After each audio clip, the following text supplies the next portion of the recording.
Hola, ¿qué tal? El tema de la presentación es la implementación de la inversa de una matriz de 3x3 en la tarjeta PIN Z2.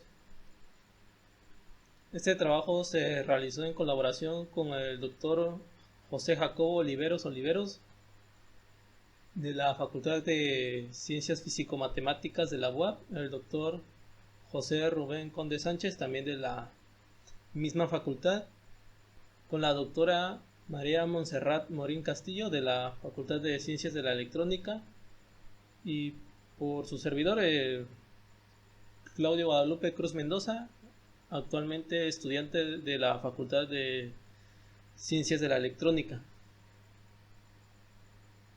El motivo para explorar este tema fue prestar atención en los problemas mal planteados.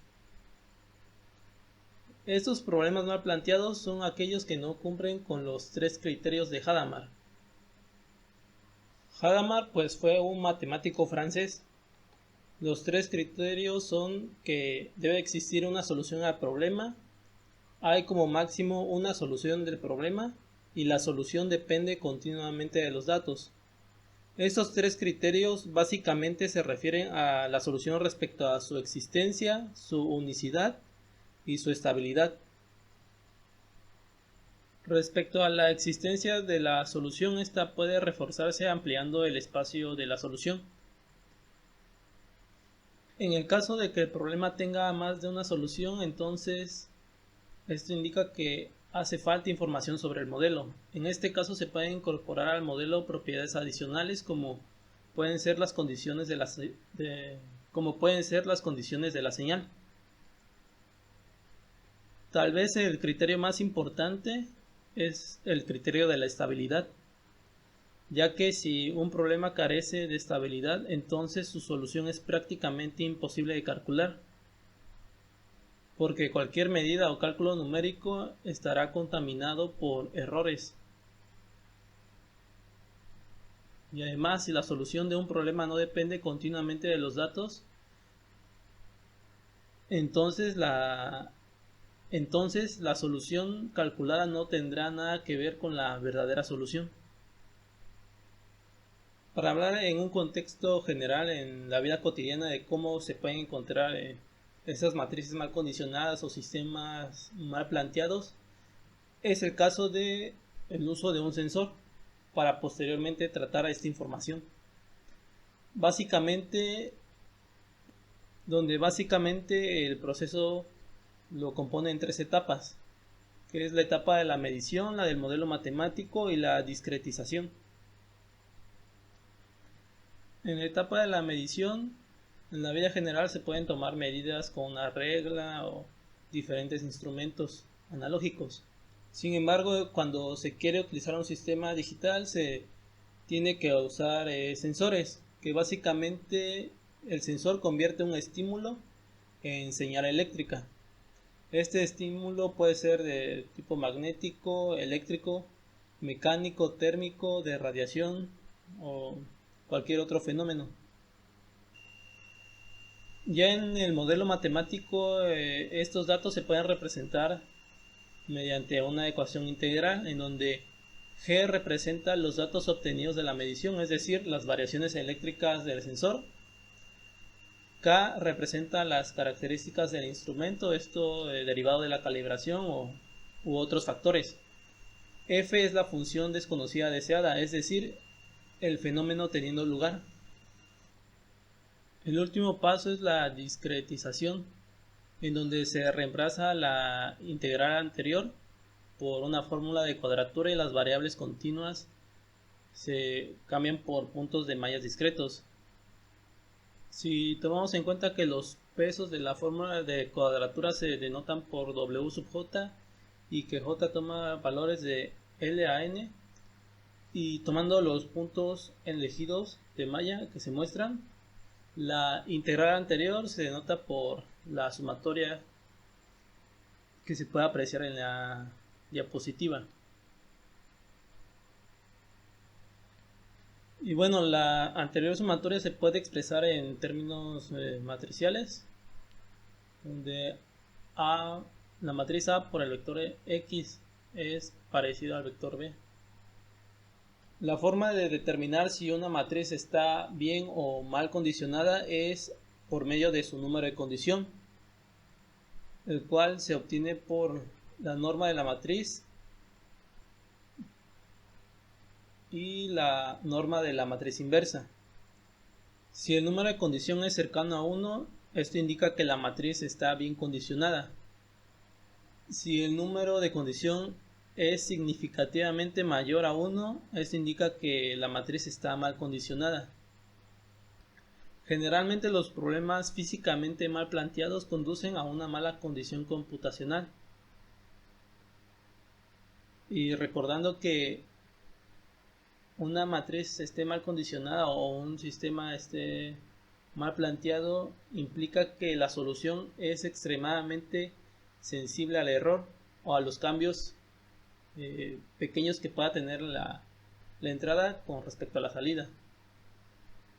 Hay diferentes fuentes posibles de este error, que pueden ser inexactitudes en los datos que se toman en cuenta inicialmente. En este caso, en el ejemplo que se explicó, puede ser el del sensor. También un error de truncamiento al ingresarlos en una palabra, es decir, de 32 bits o 64 bits. Y también en una acumulación de errores debido al redondeo durante los cálculos para su solución. El sistema que se plantea utilizar consiste en realizar dos operaciones, que es la matriz inversa por medio del método de la adjunta, y posteriormente con la matriz inversa que se obtiene multiplicarla por la matriz original, donde idealmente se debería de obtener la matriz de identidad. Sin embargo, al ser mal condicionada o probar el sistema con matrices mal condicionadas, no se obtendrá de regreso la matriz de identidad. El sistema únicamente tendrá una entrada, que es la matriz A, en este caso la matriz original, y tendrá 4 salidas: la matriz A inversa, el determinante de la matriz A, el tiempo de ejecución de las operaciones realizadas, que es la inversa y la multiplicación de las matrices, y la matriz C, que idealmente sería la matriz de identidad. Para el sistema planteado únicamente se realizó para realizar las operaciones en matrices de 3×3. Todo el sistema anterior se realizará en la tarjeta PIN Z2. La tarjeta PIN Z2 tiene un System on a Chip, el cual se llama SIN7020. En la imagen se puede apreciar la arquitectura. El SIN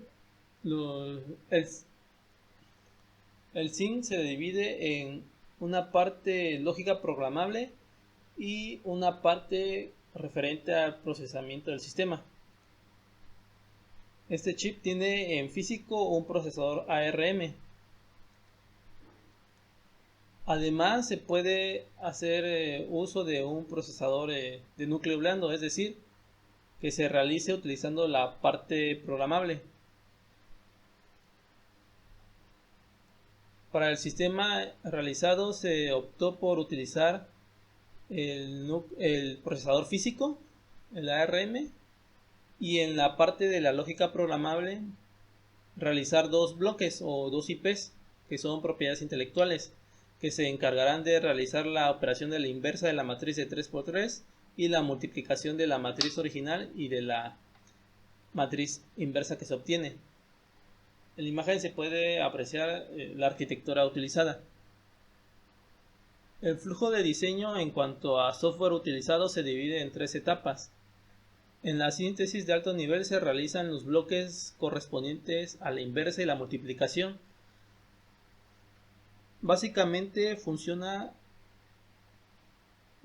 el programa lo que hace es hacer la síntesis a partir de un programa en lenguaje C o C++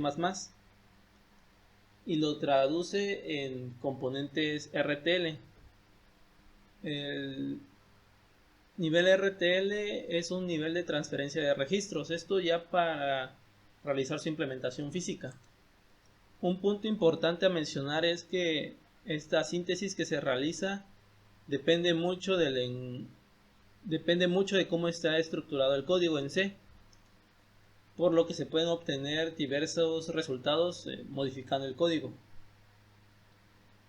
Posteriormente, en Vivado se realiza el diseño del sistema como tal, el que se presentó en la diapositiva anterior, en donde se comunica el procesador, que es el procesador ARM, con los bloques que realizan la inversa y la multiplicación.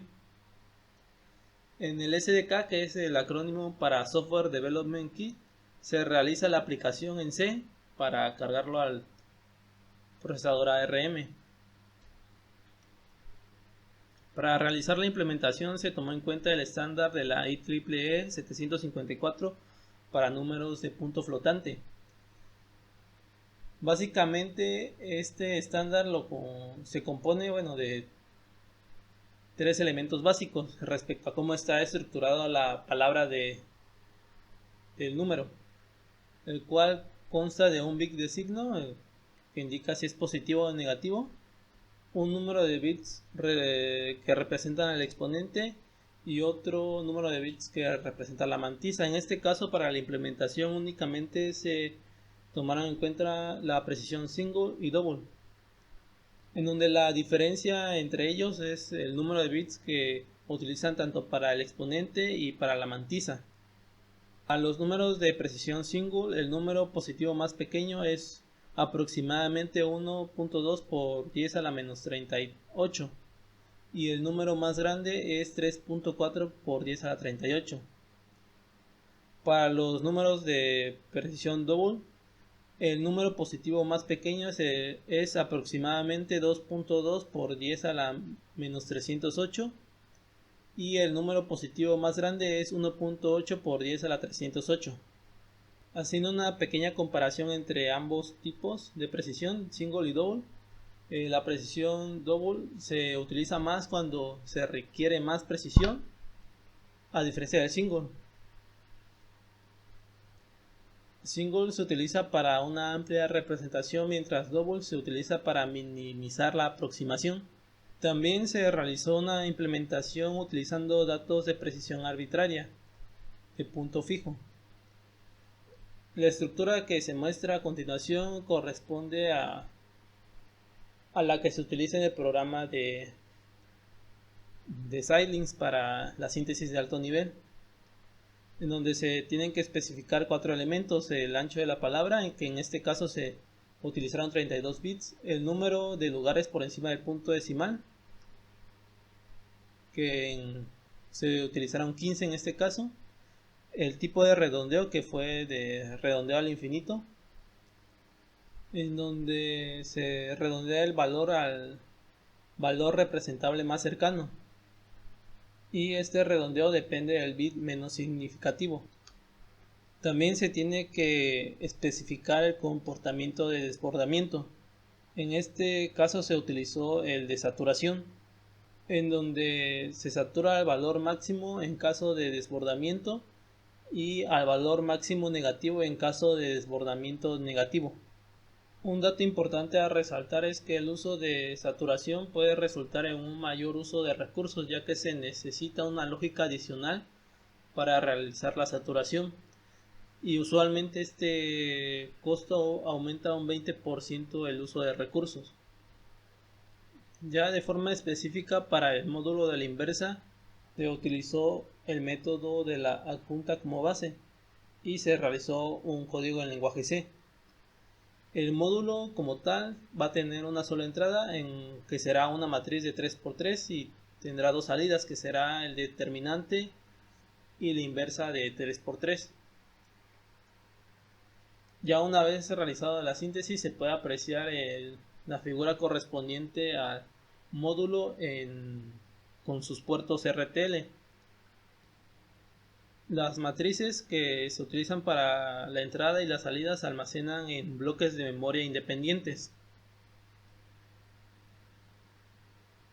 Bueno, en la tabla 2 y 3 se pueden apreciar los recursos que se utilizan para la implementación de la inversa, utilizando los datos, utilizando la precisión single y la precisión double. Se puede apreciar que al utilizar la precisión double aumenta en 2.8 veces los recursos respecto a la precisión single. En el caso de los DCP48E, respecto a los flip-flops aumenta 3.2 veces y respecto a las lookup tables aumenta 2.4 veces. Y en la tabla 5 se aprecian los recursos utilizados para los datos de punto fijo con las características que ya se mencionaron. Finalmente, comparando los tres tipos de datos utilizados, se puede apreciar que el single ocupa menos recursos. Como ya se mencionó, el punto fijo debería de ocupar menos, sin embargo se utiliza la saturación, lo cual incrementa los recursos a utilizar. De forma curiosa se puede apreciar que el punto fijo ocupa más elementos de DCP48E respecto al tipo de datos single y double, lo cual hasta cierto punto está relacionado a la forma en que está escrito el código en el lenguaje C. Para el bloque de la multiplicación se tienen dos entradas, que son las dos matrices de 3×3, que sería la matriz original por la matriz que se obtiene de la inversa, por el módulo de la inversa. Y da como resultado o una salida la matriz C, que es la multiplicación de las matrices A y B. De igual manera, las matrices de entrada y de salida se almacenan en bloques de memoria individuales. En la tabla 7 y 8 se especifican los recursos utilizados utilizando la precisión single y double. Comparando los recursos utilizados en la precisión double con los de la precisión single, se puede apreciar que los factores se mantienen. Sin embargo, en los flip-flops disminuye el factor. Esto también se debe a que se realizan menos cálculos en la parte de la multiplicación de dos matrices respecto a la inversa. En la tabla 10 se puede apreciar los recursos utilizados con los datos arbitrarios de punto fijo. Y ya comparando los tres tipos de datos, ya se puede apreciar que el punto fijo ocupa menos recursos respecto a los datos de punto flotante. Lo cual, reitero, esto se debe a la cantidad de operaciones realizadas en el código en C, y que pues estas se pueden incrementar o reducir dependiendo de lo que se busque, ¿no? Si se busca reducir el área que ocupa el módulo o reducir el tiempo en que se realiza la operación. En la figura 6 se aprecia el diagrama bloques de todo el sistema implementado como tal, en el cual se puede apreciar el bloque correspondiente al SIN7, que es el módulo o el conjunto que se necesita para hacer la conexión entre el procesador ARM con la parte lógica programable. Se aprecia también los bloques de la inversa y la multiplicación que se realizaron en la síntesis de alto nivel. Básicamente se utilizan en total 5 matrices, por lo cual hay 5 bloques de memoria. Bueno, 4 bloques de memoria, tomando en cuenta que 0 es el primer elemento y 4 el último. Ahí es donde se van a almacenar las matrices de entrada y de salida, y a las cuales tiene acceso las IPs. Sin embargo, para que el procesador tenga acceso a esos bloques de memoria, se tiene que utilizar un controlador de bloques de memoria, uno para cada bloque de memoria, lo cual permite al procesador escribir y leer el contenido de estos bloques. También se añadió un AXI timer. En la figura 7 y 8 se puede apreciar las celdas que finalmente ocupa todo el sistema como tal. Se puede apreciar que incrementa más del doble el uso de del área utilizada para el bloque de la inversa, que está en color verde, donde pues se puede apreciar que es lo esperado hasta cierto punto, tomando en cuenta los resultados arrojados en la implementación de los bloques individuales.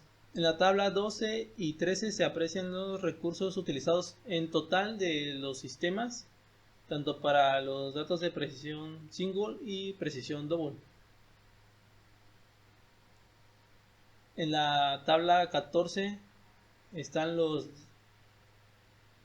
recursos utilizados por el sistema en los datos de punto fijo. Finalmente, en la tabla 15 se hace una comparación entre las tres implementaciones, en donde se puede apreciar que el que menos recursos utiliza es el de punto fijo como tal. Para las pruebas realizadas a estos módulos, una de ellas fue la utilización de dos matrices. Como ya se mencionó, estas matrices serán mal condicionadas. Se utilizó la matriz A, que se puede apreciar en la primera columna, en donde se puede apreciar que son prácticamente iguales a diferencia de un elemento, y con este elemento se va a diferenciar para obtener el número de condición, donde se puede apreciar en que en ambos casos el número de condición es hasta cierto punto grande. Para el número de condición del elemento 0.01 se pudo obtener de vuelta la matriz de identidad. Sin embargo, para el dato 0.011 ya se aprecian los cambios en la matriz que debería dar la matriz de identidad, en donde se puede apreciar también que la primera fila tiene una condición mayor a diferencia de la segunda fila. Sin embargo, el resultado varía. Eso también se debe a los errores que se van acumulando en los cálculos. Esto con la precisión single. Para los datos de precisión double, prácticamente se obtienen los mismos resultados. Esto se debe a que tal vez el sistema no se puso en exigencia, tal vez probando con números más pequeños o haciendo variaciones más drásticas. Sin embargo, de acuerdo a los resultados, no se aprecia una diferencia significativa en cuanto a utilizar precisión single y precisión double. Lo curioso viene en los resultados de punto fijo, en donde no se utilizan las mismas matrices de entrada.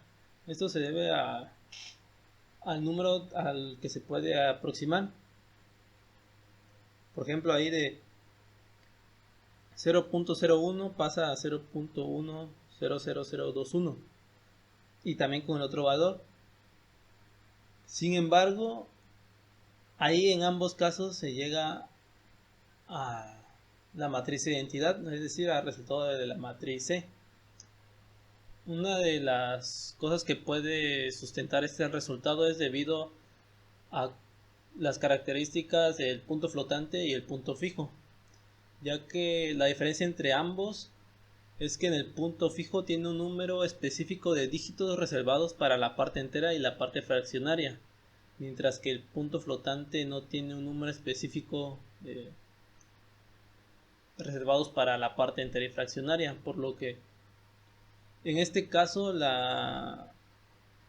rango válido del punto fijo fue suficiente para resolver este problema. Sin embargo, cabe resaltar que el punto fijo no es muy flexible, es decir, si sale de su rango de acción, pues ya se van a hacer notables los errores. Las conclusiones obtenidas de este trabajo es que al incrementar la precisión en los datos de tipo flotante aumenta en varios casos más del doble el consumo de recursos, lo cual se pensaría que aumentaría únicamente hasta el doble, ¿no? O menos, debido a que únicamente se incrementa el ancho de la palabra. Sin embargo, pues no es así.